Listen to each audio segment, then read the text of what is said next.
Invo- Invocando a proteção divina, declara aberta a primeira sessão ordinária neste 2 de fevereiro de 2023. Desejo, desde logo, uma excelente tarde a todos e um ano de 2023 repleto de bênção, paz e saúde para todos nós e que tenhamos muitos julgamentos neste plenário. Eu também tenho a obrigação de, antes da continuidade da sessão, agradecer a oportunidade, a presteza e a disponibilidade da presidência, dos conselheiros da instituição Tribunal de Contas dos municípios por nos receber também. Quero aproveitar a oportunidade de fazer um agradecimento público, não só ao presidente Plínio Carneiro, mas à equipe de funcionários que nos acolheu muito bem. Nós só temos a agradecer. Informa ainda que recebemos no último dia 31 de janeiro de 2023, ofício da Procuradoria-Geral do Estado, em que nos comunica da ordem de serviço PGE número 1, assinada no dia 10 de janeiro de 2023, que trata de nova regulação da atuação dos procuradores do Estado do núcleo deste TCE. O documento já foi distribuído aos gabinetes de Vossas Excelências e, em síntese, trata da dispensa de comparecimento presencial ou virtual dos procuradores às sessões de julgamento, tanto do plenário quanto das câmaras. Em discussão, a ata da 82ª sessão ordinária realizada em 15 de dezembro de 2022. Não havendo quem queira discutir, a tenho por aprovada.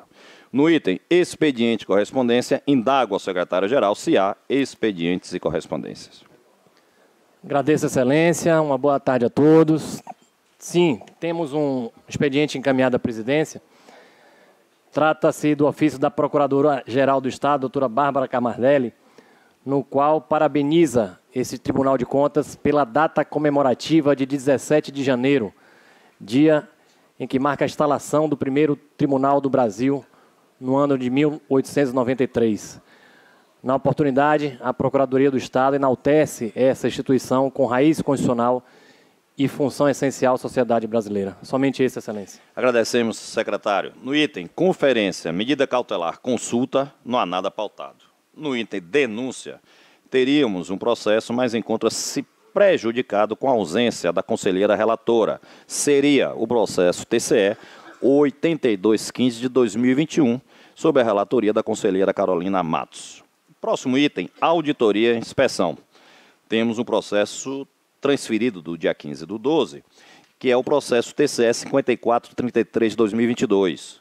É uma auditoria sob a relatoria do conselheiro Pedro Henrique Lino de Souza. O objeto é projetos cofinanciados com recursos externos. O órgão de origem é a Companhia de Desenvolvimento e Ação Regional, CAR. A vinculação é a Secretaria de Desenvolvimento Rural do Estado da Bahia. O responsável é o senhor Wilson José Vasconcelos Dias. O objetivo, incrementar a integração do mercado, as rendas líquidas e a segurança alimentar de beneficiários organizados, bem como melhorar o acesso ao abastecimento de água e aos serviços de saneamento de moradias nas áreas do projeto. Recursos envolvidos, 260 milhões de dólares, sendo 150 milhões de dólares do Banco Mundial, 99.300 milhões do governo do Estado da Bahia e 10 milhões e 700 mil dólares dos beneficiários. O período de execução foi de 30 de nove de 2014 a 30 de 12 de 2022. A área abrangida o projeto abrange toda a área do Estado da Bahia, com exceção do município de Salvador. O período auditado é de 1/1 a 31 de 12 de 2021. Com a palavra, o conselheiro relator, Pedro Lino. Senhor presidente, senhores conselheiros, eu peço licenças, presidente, para retirar de pauta esse processo e o próximo, auditoria TCE 005931-2002. Agradecemos, conselheiro Pedro Lino. O próximo processo é o TCE 2896-2022, também encontra-se prejudicado pela ausência do relator, conselheiro Antônio Honorato. Já na pauta do dia, temos o processo TCE 10.167 de 2021, sob a relatoria do conselheiro João Bonfim. a uma auditoria. O objeto é acompanhamento da execução orçamentária e financeira pelo período de 1/1 de 2021 a 31/8 de 2021. O órgão de origem é a Diretoria Geral. Responsável é a senhora Luciana Menezes Silva, diretora-geral. A vinculação é a Secretaria da Educação do Estado da Bahia. O responsável é o senhor Jerônimo Rodrigues Souza. Com a palavra, o conselheiro relator, conselheiro João Bonfim.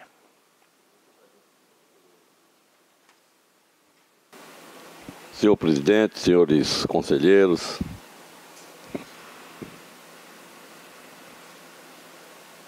nobre procurador do Ministério Público de Contas, senhores funcionários e a todos que nos assistem através do canal do YouTube, registrar aqui a nossa satisfação de retomar os trabalhos do nosso tribunal aqui na casa cedida pelo Tribunal de Contas dos Municípios. Eu vou, senhor presidente, fazer a leitura do relatório do processo aprovado por Vossa Excelência. Relatório. O presente processo trata de auditoria realizada pela 5ª Coordenadoria de Controle Externo desse Tribunal de Contas, que teve como objetivo fundamental o opinativo sobre a regularidade na aplicação dos recursos públicos e o cumprimento das disposições legais pertinentes às despesas realizadas com a manutenção e desenvolvimento do ensino. Concluída a auditoria de acompanhamento da execução orçamentária e financeira da Secretaria de Educação do Estado da Bahia, tendo como gestores o senhor Jerônimo Rodrigues Souza, secretário de Educação, e a senhora Luciana Menezes Silva, diretora da DG, além do senhor Manuel Vitório da Silva Filho, gestor da Secretaria da Fazenda do Estado da Bahia. A unidade técnica sugere por recomendar aos gestores, a fim de que estes adotem providências para corrigir ou prevenir a incidência do achado quanto às despesas inelegíveis, como manutenção e desenvolvimento de ensino, conforme determina a Lei Complementar Estadual 5/91, artigo 10, parágrafo 4º e 5º. E então a assessoria técnica jurídica foi instada a se manifestar, ressaltando que, embora o percentual de 22,73% com despesas que tratam as ações fundamentais para a manutenção do desenvolvimento do ensino, apurado pela equipe técnica, está aquém do limite mínimo estabelecido de 25%. Não haveria que se falar em não conformidade, uma vez que o limite é anual, sendo que o valor obtido pela auditoria corresponde ao percentual referente ao 4º bimestre. Assim que seja recomendado aos gestores para que adotem providências para corrigir ou prevenir a incidência do achado descrito no relatório de auditoria. Por sua vez, a Procuradoria-Geral do Estado foi notificada, mas se manteve silente. Assim, o Ministério Público de Contas foi instado a se manifestar e juntou o opinativo pela A, juntada da presente auditoria ao processo de prestação de contas anual da Secretaria de Educação do Estado da Bahia, referente ao exercício 2021, B, pela expedição de recomendação aos titulares da Secretaria de Educação e da Cefaz, para que, em obediência ao comando normativo incerto no artigo 71 da Lei Federal 939496 e demais disposições legais pertinentes, adote as medidas administrativas cabíveis no sentido de corrigir e prevenir a irregularidade descrita no item 5.1.1 do relatório de auditoria referente às despesas inelegíveis como manutenção e desenvolvimento do ensino MDE, abstendo-se especialmente de computar como despesas de MDE os gastos vinculados aos programas Vale Alimentação Estudantil, Mais Futuro e Bolsa Presença, tendo em vista a vedação contida no artigo 71, inciso 4 da Lei Federal número 9.394 de 1996. É o relatório que submete à apreciação do plenário desta Corte de Contas. Pode ir ao voto, conselheiro.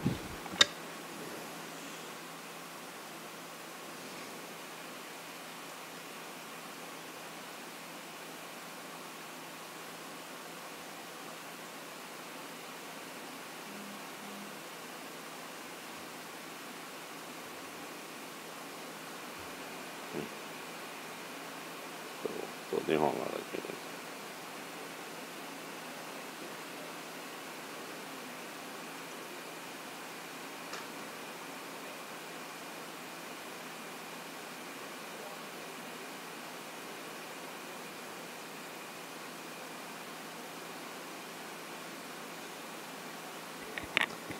O voto.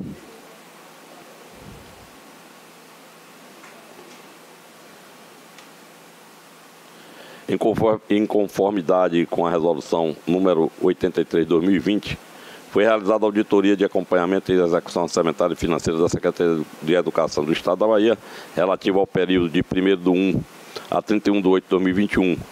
O objetivo geral foi fundamentar o opinativo sobre a regularidade na aplicação dos recursos públicos e o cumprimento das disposições legais pertinentes às despesas realizadas com a manutenção e desenvolvimento do ensino MDE. Ademais, verificou os apontamentos feitos no relatório e parecer prévio do TCE sobre as contas do chefe do Poder Executivo do Estado da Bahia, exercício 2020, permaneceram ou se esses foram regularizados. A unidade técnica aponta pagamento de despesas classificadas pela Secretaria de Educação como MDE, mas que não contribuíram para a consecução dos objetivos básicos das instituições educacionais, conforme preceitua o artigo 70 da Lei Federal 9.394 de 96. E, por tal motivo, não seriam elegíveis para fins de cálculo do limite constitucional.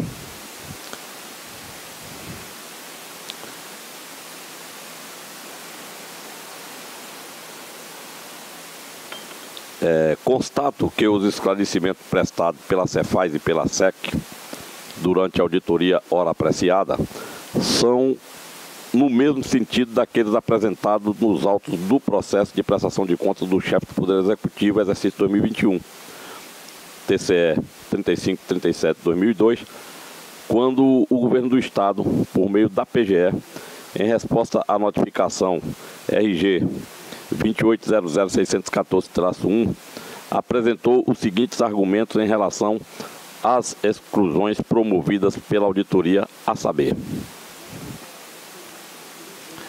glosa das despesas consideradas inelegíveis como manutenção e desenvolvimento do ensino não possuem suporte na legislação e, consequentemente, o Estado da Bahia cumpriu o limite correlato. O programa Mais Futuro visa garantir a permanência do estudante na universidade, o que, na concepção sobre políticas educacionais que norteiam a formação de políticas públicas da Secretaria de Educação, trata-se de uma ação fundamental para a manutenção e desenvolvimento do ensino. No contexto do programa Vale Alimentação Estudantil, a interpretação literal do inciso 4º, artigo 71 da LDB, não condiz com a responsabilidade e compromisso assumida pelo Estado da Bahia, considerando que durante 2021 existiu um cenário absolutamente excepcional, o que conduziu à oferta de alimentação escolar não como suplementar, mas sim como condição essencial para garantir as condições de aprendizagem e de garantia de oferta de ensino na medida em que atenua os impactos do contexto socioeconômico agravado com a pandemia em relação aos estudantes matriculados na rede ou mesmo nas universidades em modalidade remota ou híbrida. E ainda o objetivo central do programa Bolsa Presença não é a vulnerabilidade socioeconômica, mas sim como garantia de acesso à educação com a permanência do aluno na escola. Assim, como me pronunciei na qualidade de relator das contas de governo de 2021, entendo que assiste razão ao governo estadual na defesa da tese que os gastos do programa Vale Alimentação Estudantil, Mais Futuro e Bolsa Presença, todos destinados aos estudantes que se encontram em condições de vulnerabilidade socioeconômica, possuem como objetivo central a garantia do acesso à educação com a permanência do aluno na escola, como observamos, por exemplo, no programa Bolsa Presença, conforme artigo 2º da Lei Estadual número 14.310 de 2021, em verbis. Artigo 2º. Para alcançar os objetivos do programa Bolsa Presença, serão desenvolvidas ações de fortalecimento e motivação de aprendizagem do aluno, de continuidade nos estudos e de apoio à sua família, consistente em, primeiro, realizar atividades pedagógicas orientadas dentro de uma das linhas do programa Bolsa Presença, voltadas a contextualizar o aluno na preparação do seu futuro no mundo do trabalho, com o desenvolvimento do projeto de vida, conforme as orientações da Base Nacional Comum Curricular. Segundo, apoiar a família do aluno com a concessão de bolsa e aproximá-la da escola, fortalecendo os vínculos para combater o abandono escolar. Terceiro, ofertar cursos de formação continuada aos alunos e às suas famílias através do Instituto Anísio Teixeira, IAT, das universidades públicas e de outras instituições que desenvolvam projetos que se coadunem com os objetivos do programa Bolsa Presença. Quarto, incentivar o protagonismo juvenil a partir do engajamento dos líderes de classe e dos monitores do programa Mais Estudo, instituído pela Lei número 14.306 de 12 de fevereiro de 2021, na mobilização e interlocução junto aos estudantes e famílias participantes do programa Bolsa Presença. Quinto, incentivar o voluntariado a partir do envolvimento de estudantes universitários.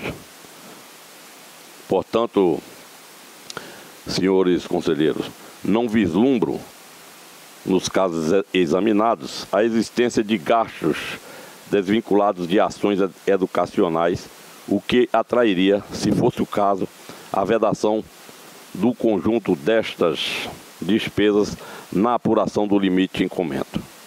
Com efeito, são elegíveis como os gastos para a manutenção e do desenvolvimento do ensino médio as despesas realizadas no âmbito do programa Vale Alimentação Estudantil, Mais Futuro e Bolsa Presença, no montante de R$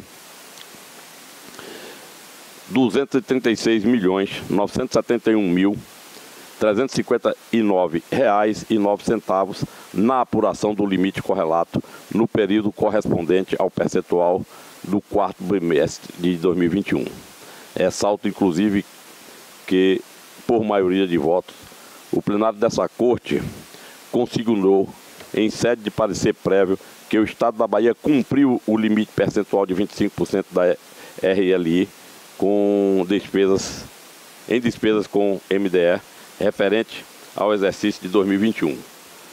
Considerando ainda que a Secretaria de Educação, acatando os apontamentos efetuados pela auditoria em relação à inelegibilidade dos gastos incorridos com o pagamento de regime especial de direito administrativo, REDA, do pessoal cedido para a CESAB e SAEB, para ações contra o Covid-19 e dos gastos com auxílio funeral, que somaram R$ 1.504.628,42 para a apuração do limite em questão, deixo de acompanhar a recomendação proposta pela auditoria por entender não cabível frente aos argumentos aqui delineados. Diante do exposto, voto pela juntada da presente auditoria ao processo de prestação de contas anual da Secretaria de Educação do Estado da Bahia, SEC, referente ao exercício de 2021. É como voto, senhor presidente. Agradecemos, conselheiro João Bonfim, e está aberta a discussão. Em discussão, com a palavra o conselheiro Gildazo Penedo. Senhor presidente, conselheiro Marcos Presídio, quero saudar Vossa Excelência nesse retorno às nossas sessões ordinárias no exercício 2023, cumprimentando também os senhores conselheiros, a representação, agora de forma mais específica, a representação do Ministério Público de Contas junto a esta Corte.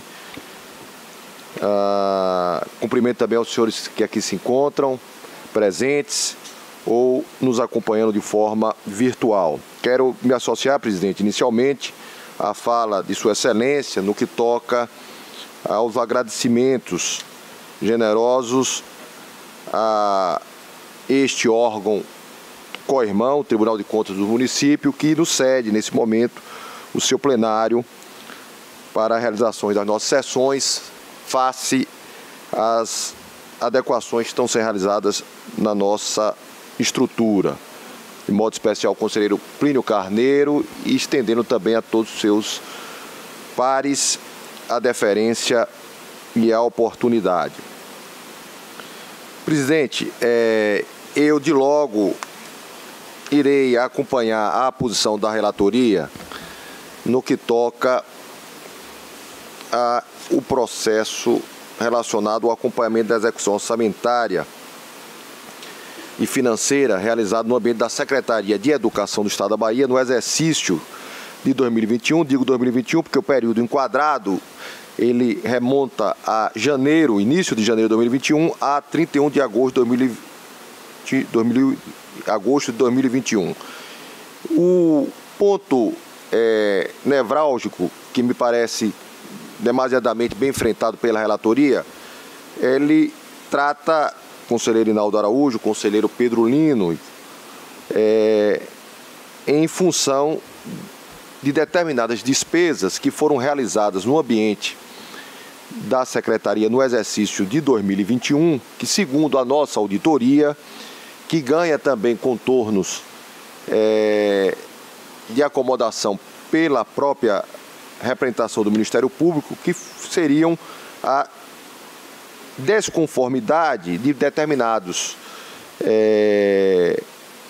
pagamentos que não estariam assentes na política estabelecida na Lei 9.394/96, lei essa que traz a eventual classificação de despesas para o cômputo relacionado ao limite constitucional imposto pela Constituição Federal aos estados e municípios no montante de 25% da receita corrente líquida e à União de 18%.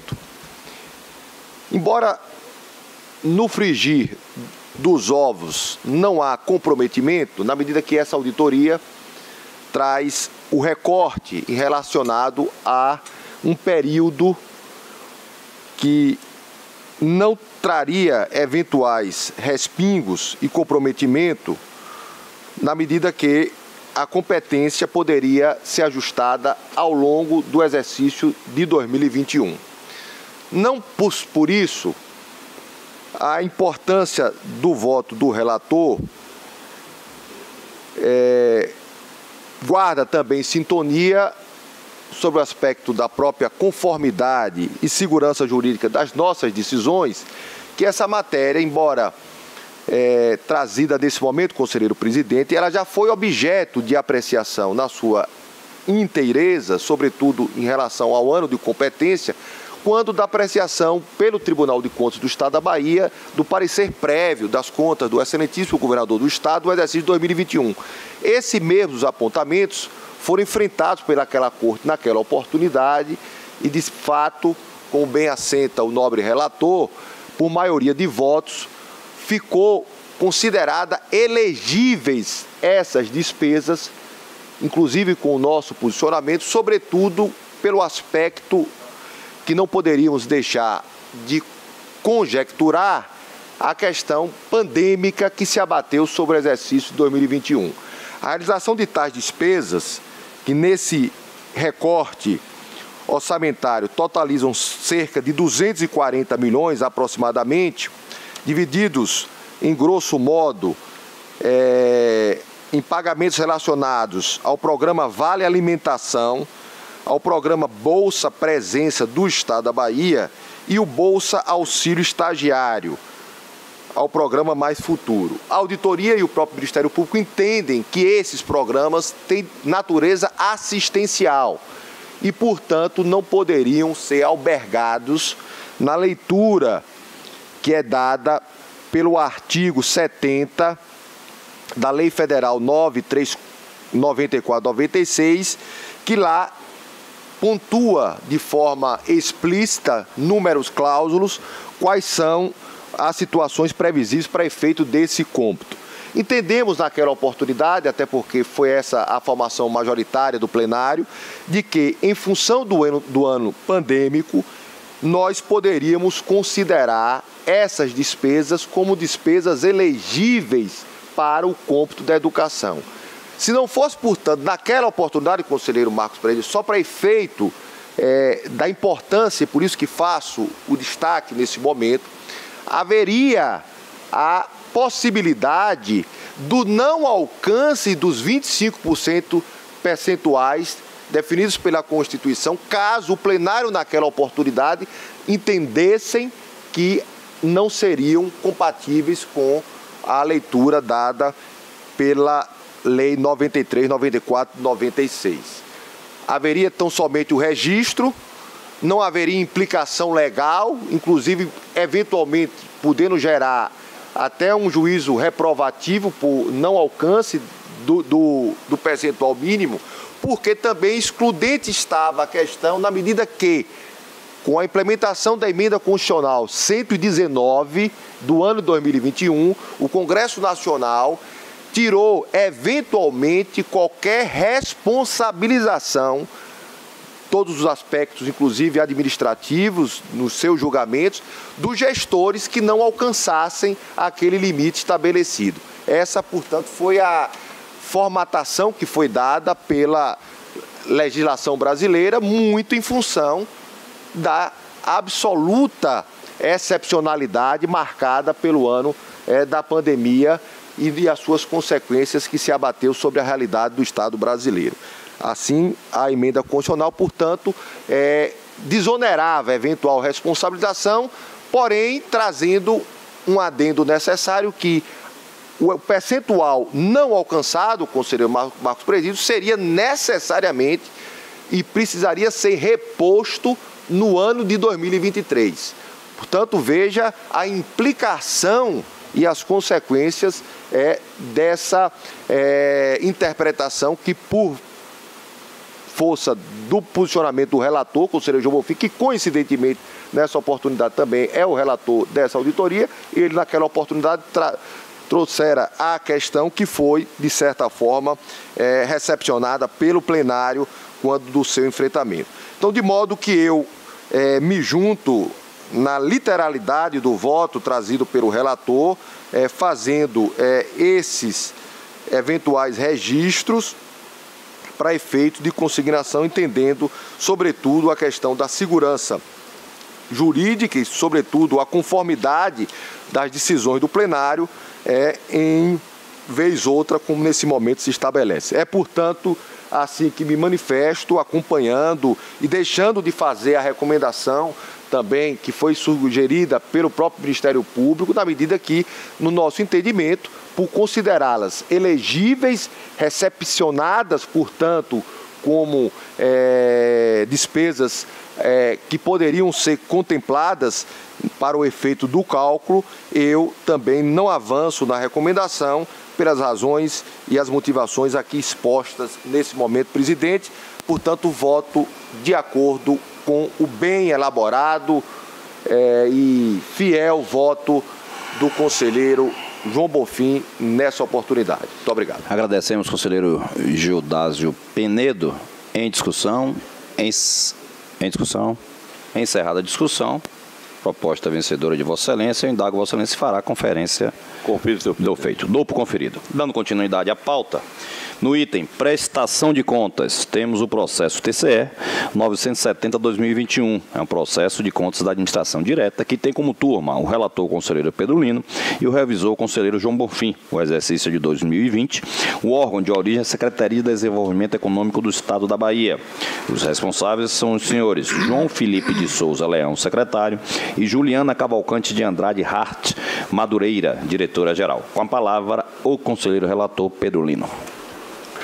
Eu agradeço, senhor presidente. Considerando que o relatório está no sistema Proinfo desde o dia 21/11/2022, peço licença, portanto, para ir direto ao voto.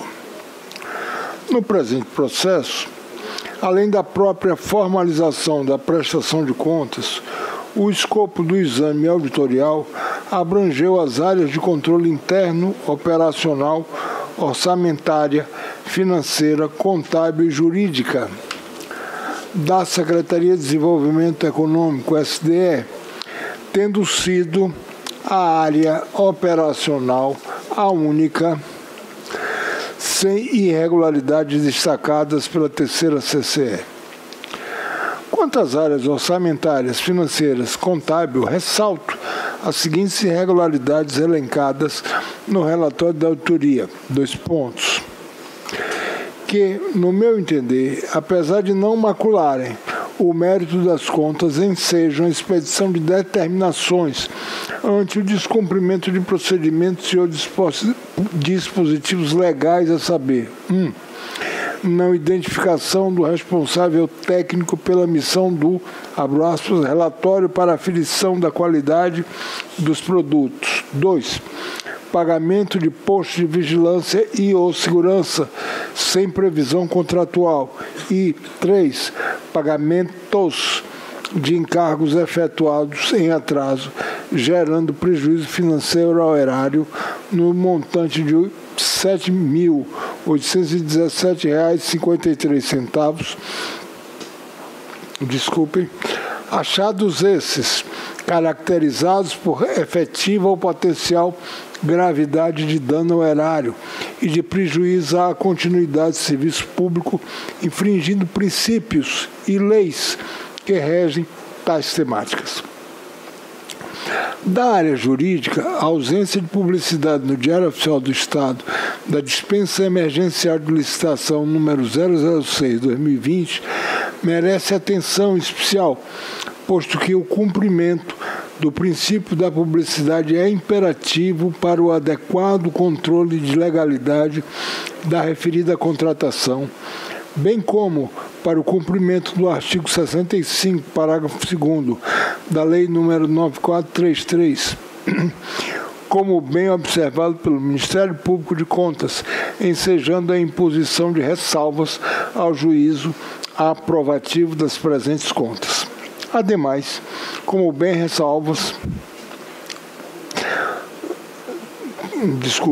como bem pontuado pela auditoria, apesar da sabida demonstração de interesse da SDE, a imediata realização de avaliação de riscos é elemento importante para o aumento da assertividade da atuação do seu controle interno.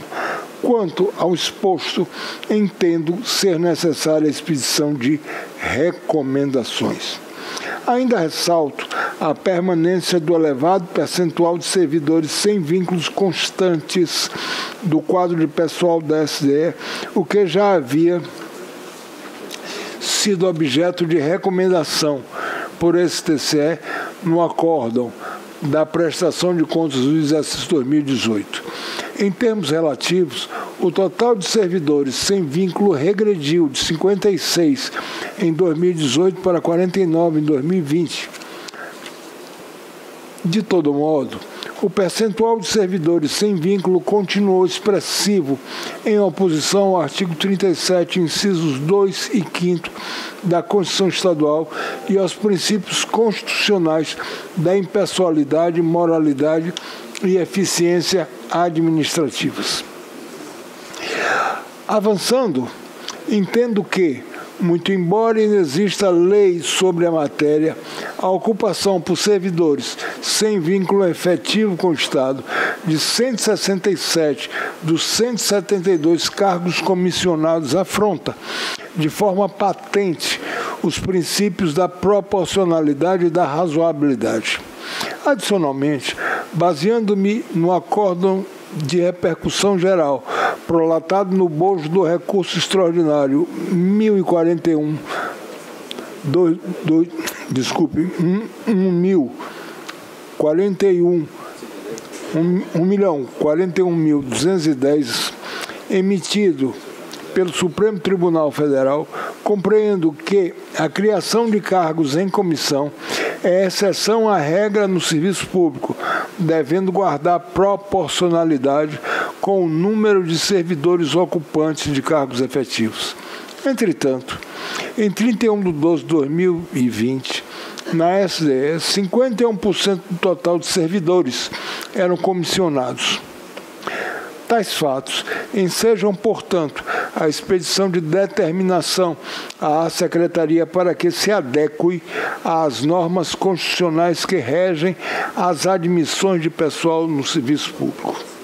Ademais, segundo consta do relatório de autoria, limitações decorrentes da pandemia de Covid-19 impossibilitaram a devida avaliação pela terceira CCE do contrato 10/2020, celebrado com a Fundação Luiz Eduardo Magalhães FLEM.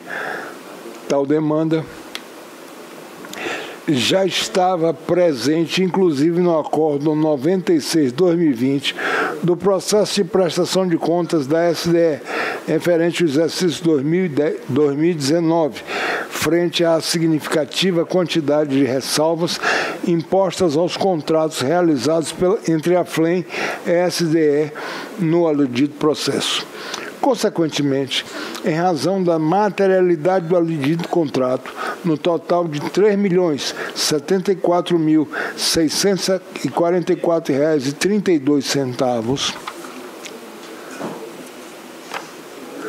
julgo ser necessária a expedição de determinação para a realização de autoria específica pela área técnica deste TCE, com a finalidade de verificar a regularidade do contrato firmado entre as aludidas partes, uma vez que a instrução do presente processo, cujo escopo foi limitado por motivo de força maior, quedou incompleta. Outrosim, no próprio termo de referência da concorrência atinente à celebração do referido contrato, item 5.5-B, foram constatadas imprecisões quanto ao objeto e à natureza da contratação. Assim, pelas razões acima elencadas, somadas à imprevisibilidade da ocorrência da auditoria na SDE, defendo a realização da aludida auditoria.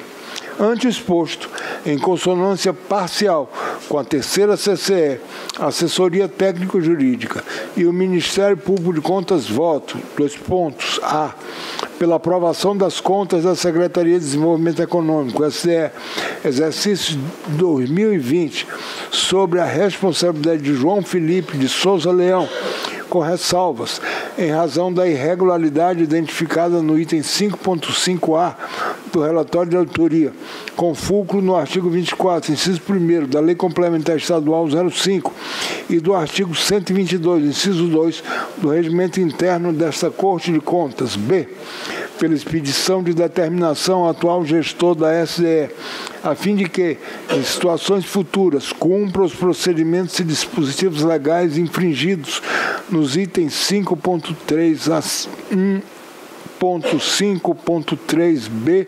1.5.3c e 5.5a.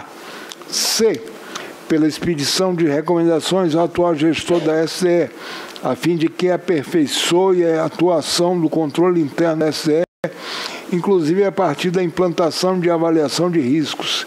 D, pela expedição de determinação ao atual gestor da SDE, para que atenda ao artigo 37, incisos 2 e 5º da Constituição Federal, que prevê a contratação de pessoal mediante concurso público e o provimento de cargos em comissão somente para as atribuições de direção, chefia, assessoramento e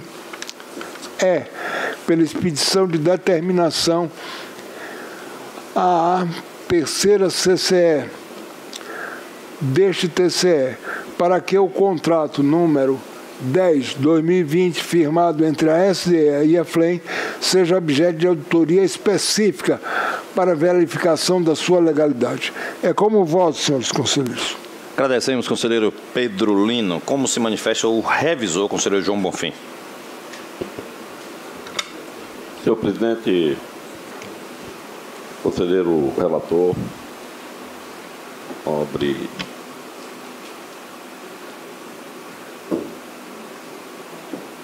conselheiro Pedro Lino, eu acompanho o voto de Vossa Excelência.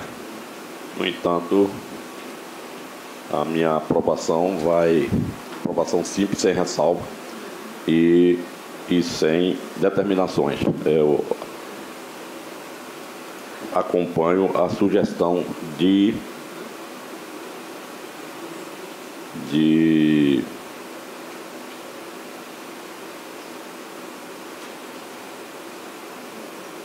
da terceira CCE, né, com as recomendações propostas pela terceira CCE. Vossa Excelência, conselheiro João Bonfim, então... Sem ressalva e sem determinações. E o item o senhor converte em recomendação? Seria isso? Só para... Aquelas sugeridas pela terceira CCE. Obrigado. Em discussão? Com a palavra o conselheiro Gildazo Peneda. Presidente, a iniciar a discussão, estou somente aqui para tentar fazer uma sugestão, me parece ter o mesmo propósito, talvez com o mesmo objetivo, mas tão somente para a forma procedimental, seria o melhor encaminhamento do nobre conselheiro Pedro Lino e conselheiro João Bonfim nas condições de relator e revisor, na medida até direcionada ao conselheiro relator, porque o conselheiro João Bonfim converte as determinações em recomendações. Eu vou acompanhar o voto do relator com a sugestão de ressalvas, mas em relação ao item a possibilidade levantada pelo relator seria no sentido de uma determinação, a terceira coordenadora do controle externo, para que o contrato 10/2020, firmado entre a respectiva secretaria e a FLEM, Fundação Luiz Eduardo, seja objeto de auditoria específica para verificação de sua legalidade. Eu faço, conselheiro relator, conselheiro Pedro Lino, no sentido do destaque, né, efetivamente parece que seria a medida mais adequada a conversão do destaque do contrato 10/2020 para uma instrução específica em relação aos seus aspectos, inclusive da legalidade. Então, portanto, eu só faço essa conversão revertendo a determinação em destaque. Nos outros itens, o senhor acompanha integralmente o voto do relator. Em discussão? Com a palavra o conselheiro Inaldo Araújo. Para votar, Excelência. Colherei votos, só falta Vossa Excelência. Senhor presidente, senhores conselheiros, em votação. Boa tarde a todos os presentes. Eu vou acompanhar, senhor presidente, a proposta da auditoria, que segue pela aprovação com recomendações, e não vou também determinar. Em relação à discussão centrada na linha eu vou seguir o entendimento do conselheiro Gildazo, que me parece que acompanha também o conselheiro João Bonfim.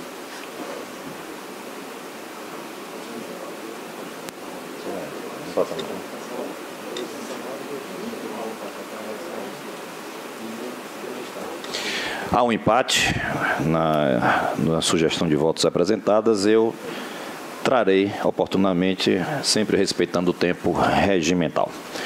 Dando continuidade à pauta, nós temos o processo TCE 1324/2021, É um processo de contas da administração direta, que tem como turma o relator conselheiro Pedro Lino e o revisor conselheiro Judásio Penedo. É o exercício de 2020. E o órgão de origem é a Secretaria da Fazenda do Estado da Bahia, Cefaz. As unidades são secretário da Fazenda Manuel Vitório da Silva Filho, diretoria administrativa Sérgio Afonso Lima Silva, diretoria de administração tributária da região metropolitana de Salvador, senhor Antônio Ferreira de Freitas, diretoria de administração tributária da região norte, o senhor Wagner Walter Gonçalves dos Santos, diretoria de administração tributária da região sul, o senhor Zéliton Pereira Coqueiro. Todos esses pelos períodos de 1/1 a 31/12/2020.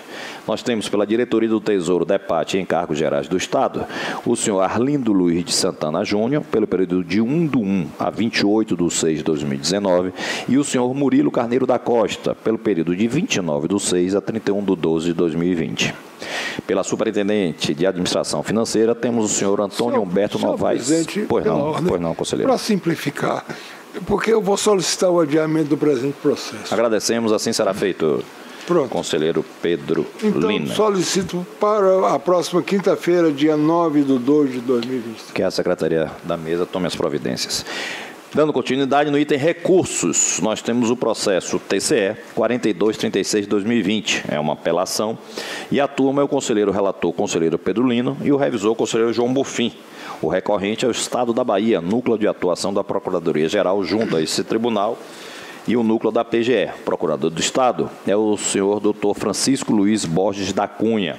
A resolução recorrida é a 151/2019 da segunda Câmara deste tribunal. Foram notificados o senhor Luiz Antônio Magalhães Pontes, diretor-geral da Fundação Escola Politécnica da Bahia. Senhor presidente, me desculpe, mais uma vez, para facilitar mesmo, é porque eu vou também pedir adiamento. Agradecemos, conselheiro Pedro Lino. Assim será feito.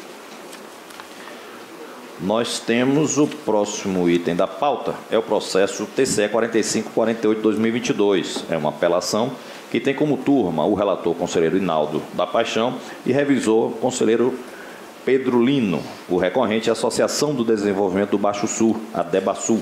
O representante da recorrente é o senhor Jeronias Libânio dos Santos. Advogados da recorrente é o doutor Steve Vidal de Oliveira, OAB Bahia 55.721, e doutor Pablo de Jesus Paixão, OAB Bahia 57.202. A resolução recorrida é a 8/2022 da primeira Câmara desse tribunal. Com a palavra, o conselheiro relator, conselheiro Inaldo Araújo. E eu agradeço, senhor presidente. Vou ao voto. Trata-se do expediente autuado como recurso de apelação interposto pela Associação do Desenvolvimento do Baixo Sul, a DEBASUL, por meio dos seus advogados, no qual pleiteia a reforma da Resolução 8/2022, exarada no bojo do processo 8282 de 2020, pela primeira Câmara deste Tribunal, que aprovou com ressalvas as contas referentes ao Convênio 883/2015, firmado pela Companhia de Desenvolvimento e Ação Regional, CAR, e pela ADEBASUL. Imputou débito de forma solidária ao gestor responsável pelo convênio, o senhor Antônio Carlos Moraes Bonfim, e a Associação de Desenvolvimento do Baixo Sul, no valor de R$ 2.032,90, relativa à diferença de despesas com tarifas bancárias que foram pagas com recursos do convênio, quando deveriam ter ocorrido às expensas da entidade. A quarta Coordenadoria de Controle Externo, a Assessoria Técnico-Jurídica e o Ministério Público opinaram pelo conhecimento do recurso, tendo em vista atender aos requisitos de admissibilidade previstos, e no mérito pelo seu provimento parcial, reformando a resolução recorrida no que se refere à modificação do valor da responsabilização financeira solidária entre a DEBASUL e o gestor responsável. Como sugerido pelos órgãos técnicos, o presente processo deve ser conhecido como recurso de apelação. E aqui é o fundamento com as disposições legais pertinentes. Cumpre destacar inicialmente que a tese sugeriu, em seu parecer inaugural, o encaminhamento dos autos à auditoria, uma vez que ela não detectou no exame das contas, no processo 8282-2020, a devolução do valor alegado. Dessa forma, entendeu como necessária a sua reanálise pela equipe auditorial. Desse modo, ao proceder ao exame dos documentos acostados, a 4ª CCE destacou que os valores citados pelo recorrente já tinham sido objeto de análise no subitem 3.3 do relatório do processo 8282-20, conforme o seguinte trecho destacado no seu parecer, e eu destaco aqui o que dizem os auditores.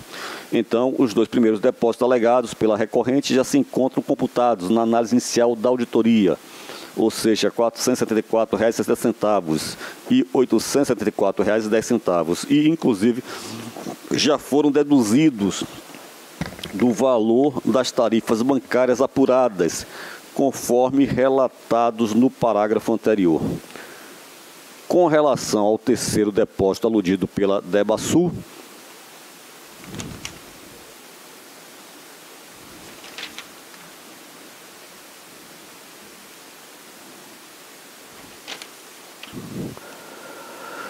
como devolução de taxas bancárias no valor de R$ 1.613,16, realizado em 15 de março de 2019, conforme apurado no exame inicial da auditoria, e ratificado nesse reexame, tal quantia refere-se à devolução de saldo do convênio. Haja vista que o numerário saiu da conta bancária vinculada ao convênio e foi transferido via TED para a conta da concedente. Além dos valores alegados pela associação, a auditoria identificou e computou como ressarcimento de tarifas bancárias um depósito aqui citado o seu valor. Registre ainda que na sua reanálise a equipe auditorial registrou que, em razão de algumas datas do extrato bancário se encontrarem ilegíveis, foram computadas taxas bancárias em duplicidade naquele levantamento. Assim, se procedeu ao novo levantamento das tarifas computadas e apurou o valor de R$ 1.879 relativo à responsabilização financeira, conforme destacou o Ministério Público de Contas. Ante o exposto, em consonância com a 4ª CCE, com a TED e com o MPC, voto pelo conhecimento do expediente como recurso de apelação, em virtude do preenchimento dos requisitos de admissibilidade previstos na legislação, de regência da matéria e no mérito pelo seu provimento parcial, reformando-se a Resolução 8/2022, exarada pela primeira Câmara desta egrégia Corte de Contas, no bojo do processo 8282-2020, no sentido de reduzir o valor do débito de R$ 2.032,90 para R$ 1.869, imputado de forma solidária ao senhor Antônio Carlos Moraes Bonfim e à Associação de Desenvolvimento da Bahia, Desenvolvimento do Baixo Sul, a DERBASUL, a ser corrigido a partir do mês de março de 2019, conforme apurado pela auditoria. É o voto, senhor presidente. Como vota o nobre revisor, conselheiro Pedro Lino? A turma converge e eu coloco em discussão. Presidente. Com a palavra o conselheiro Gildazo Penedo. Senhor presidente, só para efeito de esclarecimento,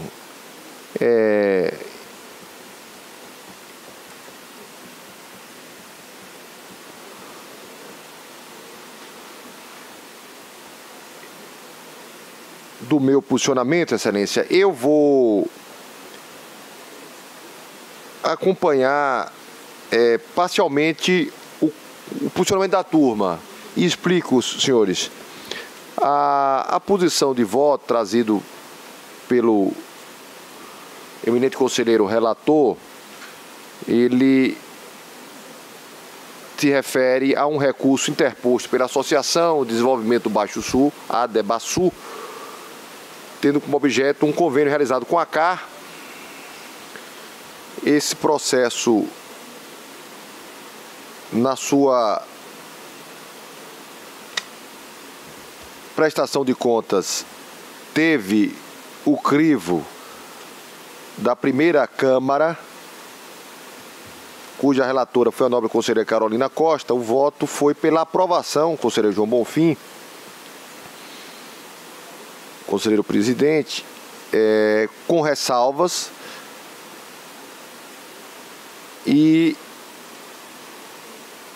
muito em função, as respectivas ressalvas, em função da realização de despesas bancárias realizadas com o valor do montante repassado. E explico ao plenário nesse momento, até por um dever de coerência, que tenho atuado no ambiente das câmaras uma posição, de certa forma, inovadora, que ganhou, inclusive, mais recentemente, a guarida minha ilustríssima companhia, em alguns momentos, do conselheiro João Bonfim, na chamada elegibilidade das despesas realizadas com taxas bancárias nesse tipo de convênio.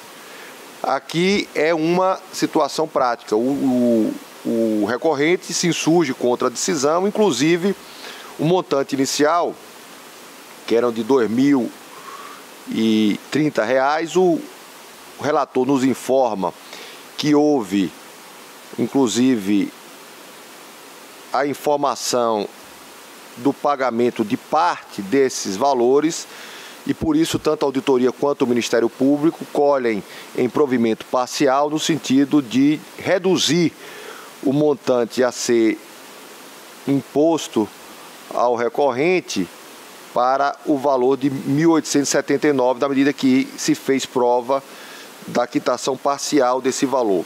Tenho entendido, já no ambiente daquela Câmara, que determinadas despesas podem e devem ser consideradas elegíveis para efeito de prestação de contas.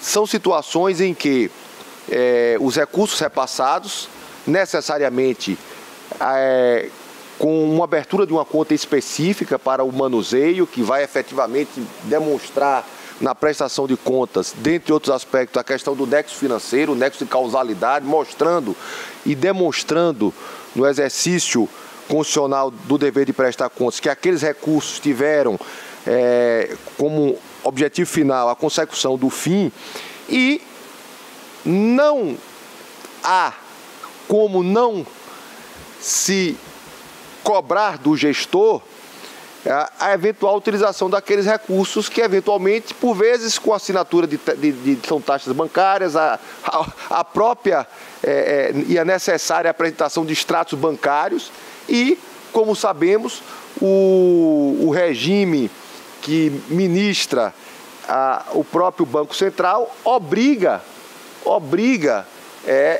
a agência bancária a utilização daquelas despesas. Então, não me parece crível, e é por isso que inovei naquele momento, que essas situações imponham ao gestor, ao responsável pela obrigação do dever de prestar contas, a assunção de despesas que efetivamente ele não tem como se opor, porque efetivamente, inclusive, elas são já durante o próprio manuseio da conta bancária, já são feitos pela própria unidade, que já faz o abatimento ali quando das suas operações financeiras. Então, de modo que tenho tido essa posição na Câmara, no ambiente dos julgamentos iniciais desse tipo de prestação de contas, pela possibilidade de elegibilidade dessa despesa para efeito de prestação de contas na condição derradeira do seu encaminhamento, tanto ao órgão de controle interno e aqui ao Tribunal de Contas. De modo que, conselheiro Rinaldo,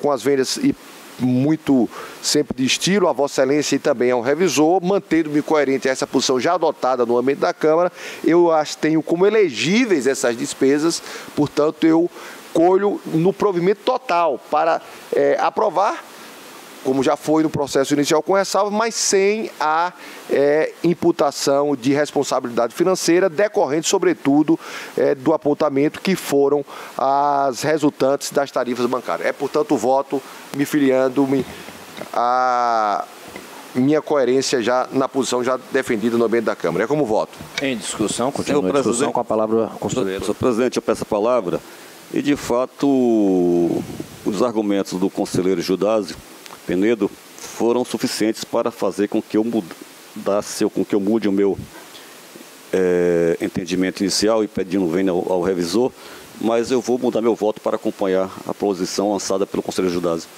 Ok, conselheiro Hinaldo. Com a palavra, o nobre procurador do Ministério Público de Contas, doutor Tarcísio. Muito obrigado, senhor presidente. Desde já eu saúdo Vossa Excelência e, em nome de Vossa Excelência, estendo esse cumprimento aos demais conselheiros, ao nobre secretário-geral, doutor Luciano Chaves, aos servidores dessa casa. Aproveito para agradecer também o acolhimento, né, dos conselheiros, dos servidores do Tribunal de Contas dos Municípios, cuja acolhida nos permite, neste momento, retomar, no ano de 2023, as sessões do Tribunal de Contas do Estado da Bahia. Eu vou falar de maneira muito breve, que é um assunto que não gera um impacto financeiro tão grande, que nós estamos aqui tratando de tarifas bancárias, então é um valor diminuto se compararmos com o montante de recursos administrados no convênio, mas apesar de o conselheiro Hinaldo, que é o relator do FEDO, já tem inclusive modificado o entendimento para acolher os bem lançados argumentos do conselheiro Judásio, eu ainda assim peço a palavra para me manifestar no sentido de tentar, de alguma forma, contribuir com essa discussão, que me parece que tem uma relevância, pelo menos do ponto de vista jurídico, uma relevância acentuada. Nós estamos aqui tratando de um convênio, e logicamente um convênio envolve a participação do ente público e, como no caso presente, de uma entidade privada que recebe recursos com o objetivo de atender e de atingir uma finalidade comum. E o que existe no regramento hoje em dia é uma proibição, em relação ao decreto 9266 de 2004, em relação à utilização de tarifas bancárias com recursos do convênio. Embora os argumentos lançados pelo conselheiro Judásio sejam de fato argumentos interessantes, no sentido de que não é possível que o gestor de um convênio receba recursos e deixe de fazer com que esses recursos transitem por conta bancária, o regramento do convênio tem um objetivo muito claro de repartir ônus. Então, o Estado tem o ônus de fazer o repasse de recursos financeiros e a associação, que tem também um objetivo comum com o Estado de atingir uma finalidade pública, tem alguns ônus, e entre esses ônus o de custear tarifas bancárias. Então, embora considere louváveis os argumentos do conselheiro Judásio, o que nós temos hoje é um regramento que, na medida do possível, precisa ser observado e que, se tiver que ser alterado, que o seja pelos meios adequados, né, e com a participação daqueles que têm autorização para editar as normas necessárias para modificar essa relação e essa repartição de ônus. Então, me parece que o que existe hoje em dia é uma repartição de ônus que impõe aos convenientes o custeio das tarifas bancárias. Então, são essas as breves ponderações que eu queria fazer no sentido de fomentar, estimular e, de algum modo, contribuir com esse debate que me parece importante do ponto de vista jurídico, repito, porque do ponto de vista financeiro não é um debate de maior expressividade. Muito obrigado, senhor presidente. Nós que agradecemos, doutor Tarcísio. O conselheiro Hinaldo já se manifestou, só falta acolher voto de Vossa Excelência, conselheiro João Bonfim. Perdão, conselheiro Judásio solicita a palavra. Senhor presidente, eu tenho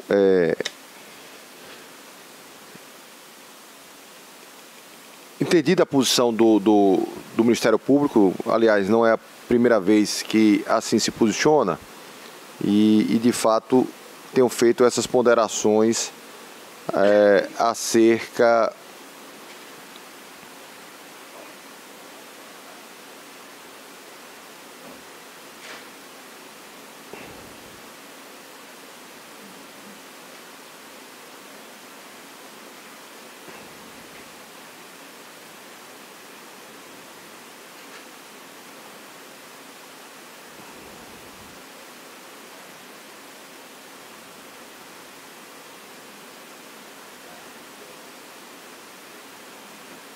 Eu estou, presidente, pedindo a paciência aí dos senhores, tão somente para poder me valer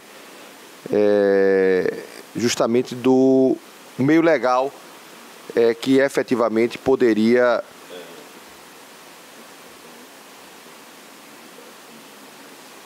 ensejar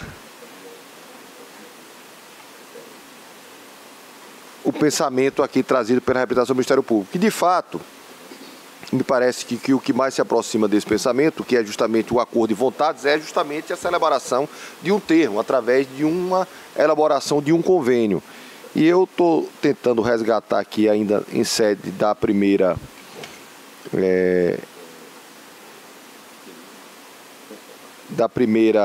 prestação de contas.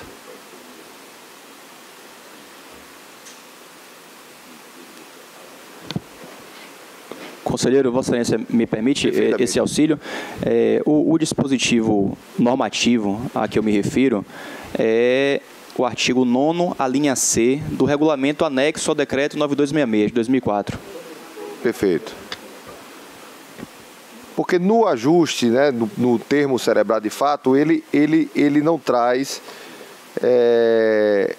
menção expressa em relação a esse dispositivo, que se refere inclusive à questão das receitas financeiras auferidas na forma da linha I e N, do item 2 da cláusula 2, serão obrigatoriamente computados a crédito do convênio e aplicados exclusivamente no seu objeto. Eu digo aqueles que efetivamente, as correções positivas, né? Aquelas que efetivamente durante a utilização do recurso ficam aplicadas em uma conta bancária. E de fato é uma ação, um norte que precisa ser enfrentado por esta corte, inclusive na época da nossa primeira menção, eu até tinha posicionado a própria Procuradoria para que eventualmente pudesse avaliar essa questão. Porque, como se diz, todo o propósito da assinatura de um convênio, com a finalidade do atingimento, impõe ao órgão conveniente a abertura de uma conta específica. Né? E a própria abertura de uma conta específica já gera um custo. É uma obrigação, inclusive, também prevista nesse regulamento. O mesmo regulamento que impõe, ou melhor, que proíbe a utilização de recursos para custeio de taxas bancárias, prevê a movimentação de recursos numa conta bancária específica. Perfeitamente. Justamente para ter o nexo e você efetivamente demonstrar. A agência bancária e o próprio sistema bancário nacional exige, como eu disse inicialmente, o extrato bancário, tudo isso é cobrado da conta.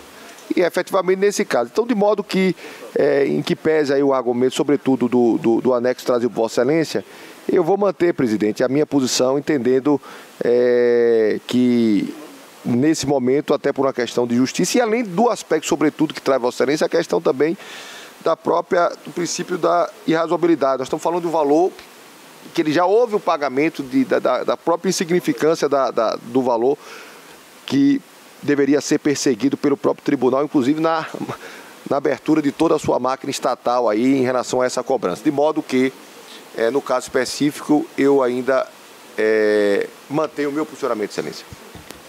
Agradecemos, conselheiro Gildas, e eu passo a palavra ao conselheiro João Bonfim para manifestação. As argumentações trazidas pelo conselheiro Gildas já foram extenuamente discutida no âmbito da segunda Câmara, né? E eu comungo com esse posicionamento do conselheiro Gildas, exatamente por entender que, em sendo uma obrigação imposta pelo contratante, né, eu não vejo razão do imposta pelo concedente, eu não vejo razão, né, do beneficiário do recurso fazer face a essas despesas, desde que não haja a previsão da contrapartida, né, no ajuste. Se no ajuste trouxesse, olha, a contrapartida do beneficiário será o pagamento das despesas da tarifa bancária, e ele concordasse com isso, ok, né? Está ajustado, combinado, não é caro. Agora, se não tem isso, é como se diz no popular, é tirar a correia do próprio couro. Tirar a correia do próprio couro, né? Ou então deveria isso também vir descrito, né, no objeto do convênio, né? Na planilha de custo da execução da obra, né, trazer a previsão do pagamento para poder ficar de uma certa forma claro, né, essa necessidade, né, de atender o quanto imposto pelo concedente, né, da abertura de conta e apresentação de status bancários que são cobradas. O conselheiro Gildas, me parece até que havia no passado, ainda quando eu ainda era bancário, né, a possibilidade de associações, de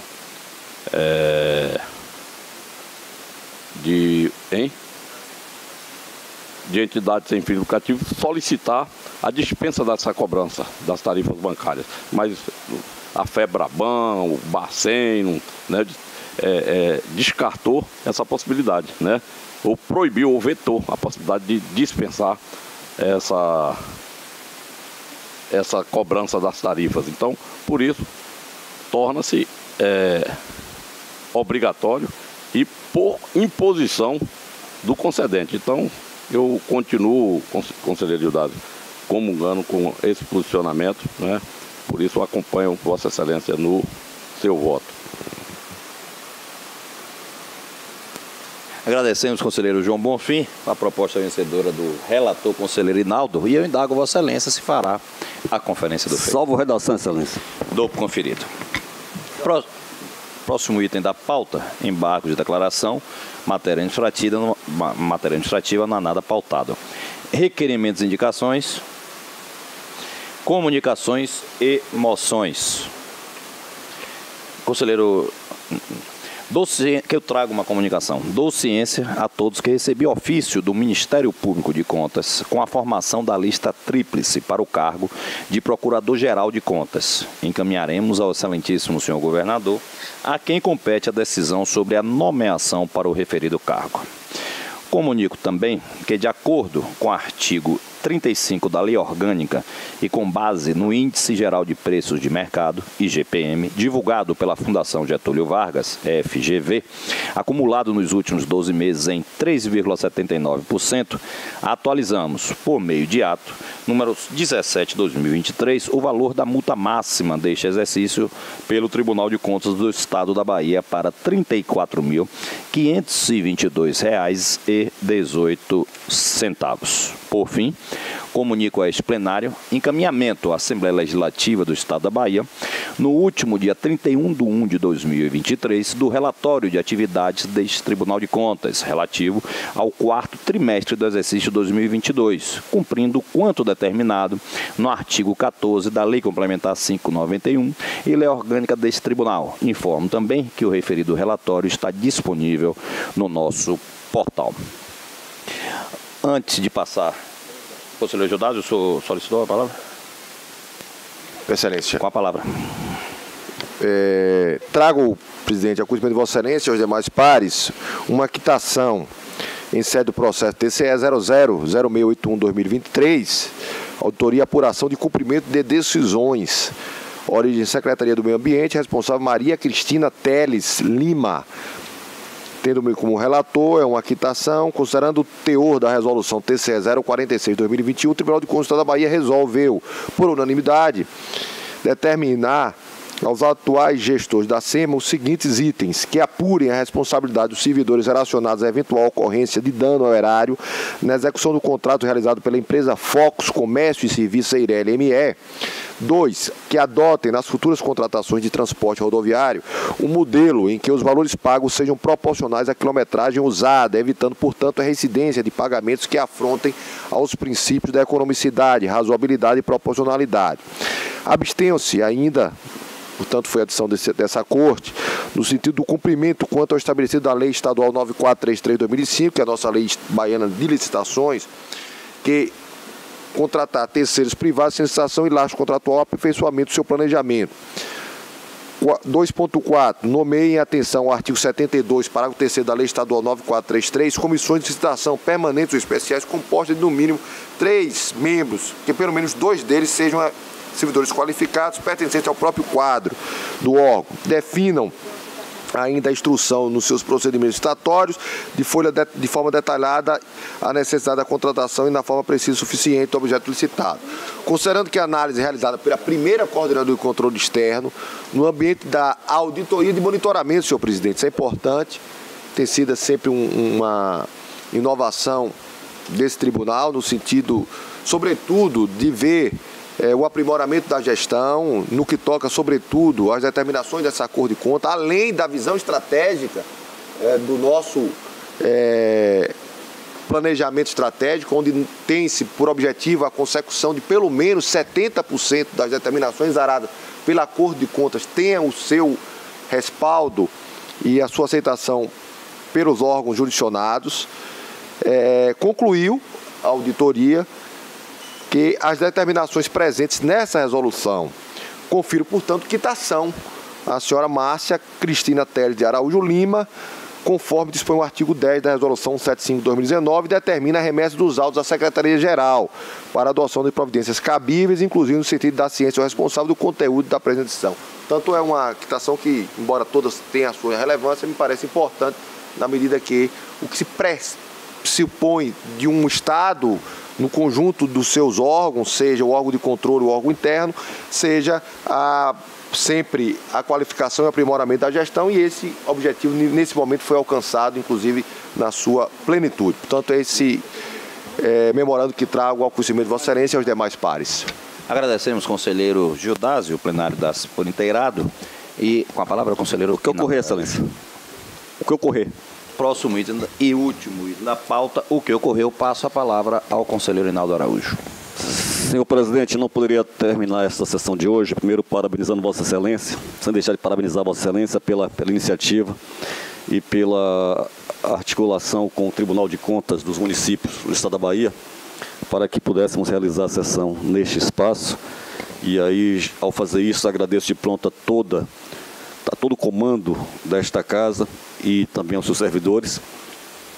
Além disso, senhor presidente, eu queria deixar registrado que, como Vossa Excelência sabe, eu tenho 35 anos de serviço no Tribunal de Contas do Estado e pelo menos há 33, esta primeira sessão do ano, eu sempre fiz questão de acompanhar e de participar, seja na condição de supervisor, de coordenador, superintendente, substituto, conselheiro, enfim. Posso dizer que praticamente acompanhei a abertura dos trabalhos durante 33 anos. E durante esses 33 anos, sempre eu via com muito orgulho, nesta fase da sessão, a escolha dos auditores substitutos que iriam participar, melhor dizendo, das sessões no caso de um impedimento ou de ausência de um conselheiro, da forma que era regulamentada por nossa lei estadual. Mas, como todos sabem, Roma falou, e Roma, ao dizer que os nossos auditores, neste grupo eu me incluo também, não seriam aqueles elencados, apesar de discordar, na Constituição, pela primeira vez, nós não estamos a adotar tal procedimento. E aqui no plenário, só vejo, portanto, a figura do auditor, doutor Juraci, que durante muito tempo exerceu também, junto com tantos outros colegas, este munus. A vida tem dessas coisas, senhor presidente. Você faz tanto tempo uma coisa da mesma maneira que você acaba se acostumando e acha que é o modelo que adotamos, é o melhor modelo. Mas, enfim, as regras mudaram. O jogo, portanto, começa de forma diferente, mas precisava registrar o meu sentimento de... Não desencanto, não é essa palavra que eu quero utilizar, mas o meu sentimento de vazio. Porque, quer queira, quer não queira, a escolha dos nossos colegas e de mim, da minha também, por várias vezes, era algo muito grandioso, muito valoroso para mim. Porque era o comando da casa, seus conselheiros se reunindo e escolhendo para aquele período os respectivos substitutos. e como servidor desta casa, que disse que sou e que serei enquanto Deus me der vida, era um motivo de muito orgulho. Então, essa decisão do Supremo, para mim, foi não um balde de água fria, mas foi para mim, na minha modesta opinião, não sou bacharel do direito, sou modesto operário de contas, não foi uma decisão das mais acertadas. Mas, como sabemos, o Supremo Tribunal Federal é composto de homens e mulheres e, como seres humanos, falíveis.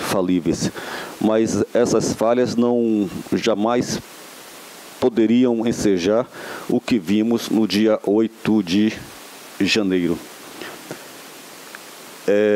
Confesso que estava em casa quando consultei rapidamente as redes sociais, o UOL, e vi o que estava acontecendo em Brasília. E aquela sedição, aquela turba, aquela insanidade em relação às instituições, como se atirar paus e pedras em prédios, em matéria, fosse capaz de macular ou de atingir a democracia. Eu, quando vi aquelas pessoas fazendo o que fizeram, não sei por quem, incentivadas, eu me perguntei por que tamanha agressividade com um prédio, com uma coisa material, porque, na verdade, o Supremo Tribunal Federal, o Planalto, o Congresso, não é aquele prédio. O Tribunal de Contas não é este prédio. O Tribunal de Contas do município não é esse plenário. O Tribunal de Contas dos municípios, o Tribunal de Contas dos estados, somos nós todos, servidores que estão... Veja o doutor Fábio ali também, outro auditor, perdoe, doutor Fábio, só agora percebi, outro companheiro de longas datas. O Tribunal de Contas dos municípios, o Tribunal de Contas dos estados, somos nós todos, que fazemos a cada dia. Eu, hoje, pela manhã, senhor presidente, quando estava aqui chegando, por volta das 8 horas, encontrei um colega, eu esqueci o nome dele agora, mas ele, se ele estiver ouvindo, ele vai lembrar, que 42 anos de serviço. Aí eu chamei para que ele entrasse comigo no elevador, ele rejeitou um pouco, falei, bora, você vai entrar comigo e tal. Ele, não, mas esse elevador é para conselheiro, não. Esse elevador, esse prédio, é para todos nós, que ajudamos e fazemos no dia a dia uma instituição diferente. Então há um ditado popular que diz que paus e pedras podem quebrar os nossos ossos, mas palavras nunca nos atingirão. Então, atacar as instituições com paus, com pedras, pode até quebrar as estruturas, as imagens, os monumentos, mas jamais quebrará a esperança daqueles que creem na democracia. Não vou aqui repisar o que todos conhecem, mas eu tive, senhor presidente, vergonha.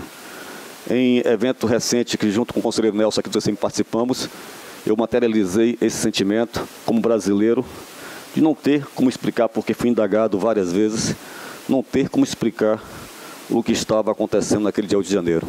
Então, com essas palavras, e em homenageando a doutor Fabão, permita-me chamá-lo assim, e a doutor Juraci, auditores, assim como eu, assim como o conselheiro Pedro Lino, e que nessa casa também o doutor José Alfredo, conselheiro oriundo do quadro de auditores, deste mesmo quadro, você viver isso durante 33 anos, não e perder da forma que perdemos, não foi uma coisa e não é uma coisa fácil. Daí, portanto, agradeço mais uma vez ao doutor Wendel, que foi um batalhador, um verdadeiro soldado, senhor presidente, nesta luta, mas infelizmente não conseguimos sensibilizar a Corte Maior do país, com seus experts, com seus especialistas no direito, creio que sabem o que fazem.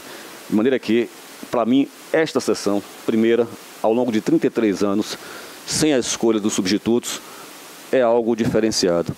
Mas como o futuro sempre vem e o novo a gente sempre aguarda, esperamos que, com a escolha dos substitutos, digo aqueles mais novos que estão aqui, que estudem para esse concurso, que irá façam isso com prioridade, se é isso que vocês desejam, e vou ficar muito feliz se ao fim e ao cabo desta seleção, os 2 aprovados, ou os 3 aprovados, ou a quantidade que seja definida pela Assembleia, sejam desta casa, porque é isto que eu valorizo, que eu defendo, que eu acredito.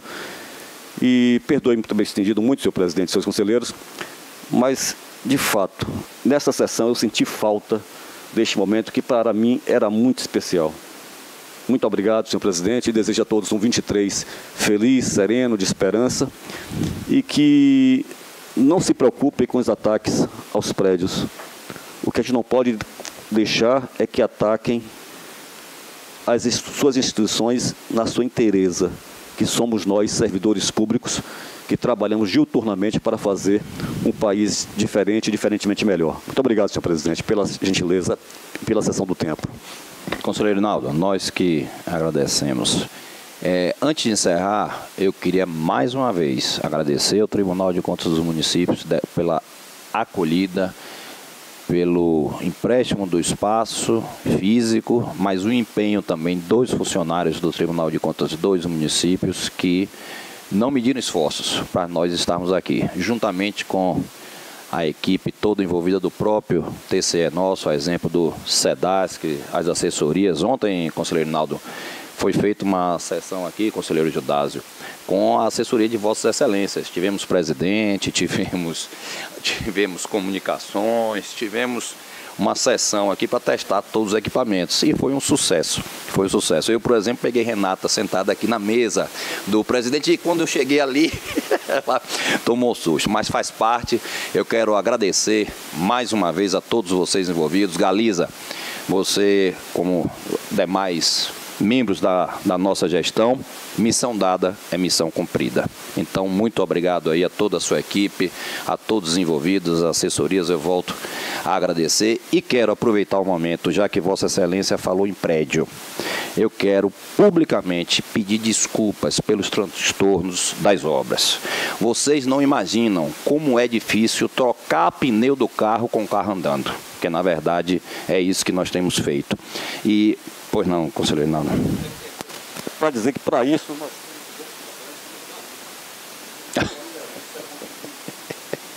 Vossa Excelência contribuiu muito como bom comandante para nos dar o farol que está aqui. É só uma mera brincadeira que você está de parabéns, sabe disso. É isso aí, conselheiro Rinaldo. Mas, de coração, tenham paciência, as obras, não posso dizer que vão terminar porque eu estaria mentindo, outras surgirão, mas estamos em obra no nosso plenário, a entrada principal, Carlos Antônio e Fábio.